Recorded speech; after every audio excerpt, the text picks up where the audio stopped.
কিদৰে স্বয়ং প্ৰভু হনুমান উপস্থিত হয় ৰাম নাম জপ কৰা জনৰ ওচৰত। বন্ধু বান্ধৱীসকল, জয় শ্ৰী হনুমান। আপোনালোকক মাধৱ কথামিত ইউটিউব চেনেলটিলৈ স্বাগতম জনাইছোঁ। বন্ধু বান্ধৱীসকল, যেতিয়া আমি নীৰৱে অকলহৰে বিভিন্ন ধৰণৰ সমস্যাৰ মাজতো যেতিয়া প্ৰভু ৰামৰ নাম স্মৰণ কৰোঁ, তেতিয়া আমাক ৰক্ষা কৰিবলৈ স্বয়ং প্ৰভু হনুমান আমাৰ কাষত উপস্থিত হয়। এয়া কোনো কল্পনা বা কাহিনী নহয়, কাৰণ সত্য আৰু শুদ্ধ মনে যি প্ৰভু ৰামৰ নাম স্মৰণ কৰে, সেইজন ভক্তক সহায় কৰিবলৈ প্ৰভু হনুমান উপস্থিত হৈ বিভিন্ন ধৰণে ভক্তক সহায় কৰে। এই বিশ্বাস ভক্ত সমাজৰ। ৰাম হৈছে পৰম ব্ৰহ্ম, পৰম ঈশ্বৰ। ৰাম হৈছে নাৰায়ণ আৰু এই পৰম ব্ৰহ্মৰ পৰম ভক্ত হৈছে প্ৰভু হনুমান। যি ব্যক্তিয়ে প্ৰভু ৰাম বা ভক্ত হনুমানৰ নাম স্মৰণ কৰে, সেই ব্যক্তিক প্ৰভু হনুমানে বিভিন্ন ৰূপে তেওঁ সহায় কৰে। প্ৰভু হনুমান আৰু প্ৰভু ৰামৰ একেটা শৰীৰৰে আত্মাস্বৰূপ। প্ৰভু হনুমান মানে প্ৰভু ৰাম আৰু প্ৰভু ৰাম মানে প্ৰভু হনুমান। প্ৰভু হনুমানৰ প্ৰতিটো কৰ্ম, চিন্তা, ভাৱনা আদি সকলোবোৰ প্ৰভু ৰামৰ বাবে। প্ৰভু হনুমানৰ উশাহ নিশাহত কেৱল মাত্ৰ প্ৰভু ৰাম।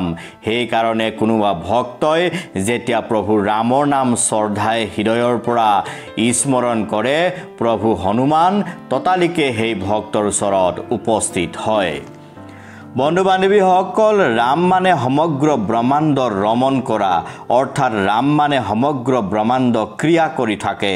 সেইকাৰণে মহাদেৱ, প্ৰভু হনুমান আদিয়ে প্ৰতিটো মুহূৰ্তত ৰাম নাম স্মৰণ কৰি থাকে। স্বয়ং মহাদেৱে প্ৰতিটো মুহূৰ্তত ৰাম নাম চিন্তা কৰি ধ্যানত মগ্ন হৈ থাকে।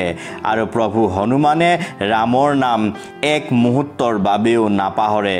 যি ভক্তই ৰাম নাম জপ কৰে, ৰাম নাম শ্ৰৱণ কৰে, ৰাম নাম কীৰ্তন কৰে, সেই ভক্তৰ ওচৰত প্ৰভু হনুমান সদায় ৰক্ষা কৱচৰ দৰে চাৰিওফালে বিৰাজমান হৈ থাকে।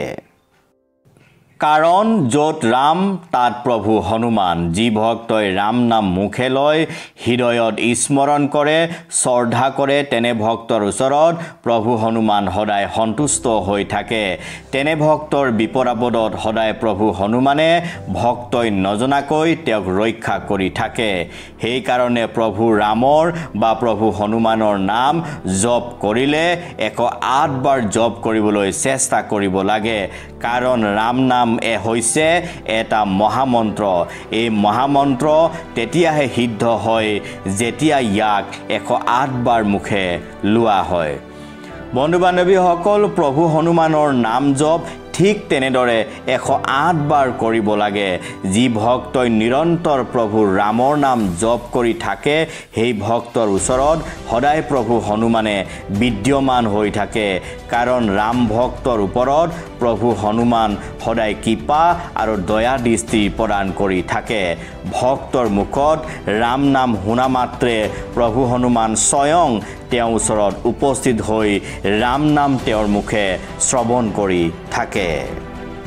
সেইকাৰণে তুলসী দাসদেৱে বাৰে বাৰে ৰাম নাম স্মৰণ কৰিবলৈ উপদেশ দিছিল। তুলসী দাসদেৱে বাৰে বাৰে ৰাম নাম মুখে লোৱাৰ পিছত চিত্ৰকূট পৰ্বতত স্বয়ং প্ৰভু হনুমানক লগ পাইছিল আৰু প্ৰভু হনুমানে কিদৰে ৰামক দৰ্শন পাব তাৰ উপায় দিছিল। তুলসী দাসদেৱে ৰাম নাম প্ৰতিটো মুহূৰ্তত স্মৰণ কৰাৰ কাৰণে প্ৰথমতে হনুমানক দেখা পাইছিল আৰু তাৰ পিছত প্ৰভু হনুমানৰ পৰামৰ্শ অনুসৰি প্ৰভু ৰামৰ দৰ্শন লাভ কৰিছিল।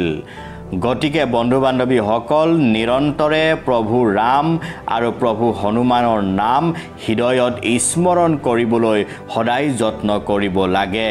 তেতিয়াহে আমি প্ৰভু ৰামৰ অথবা হনুমানৰ কৃপা লাভ কৰিব পাৰিম। ধন্যবাদ।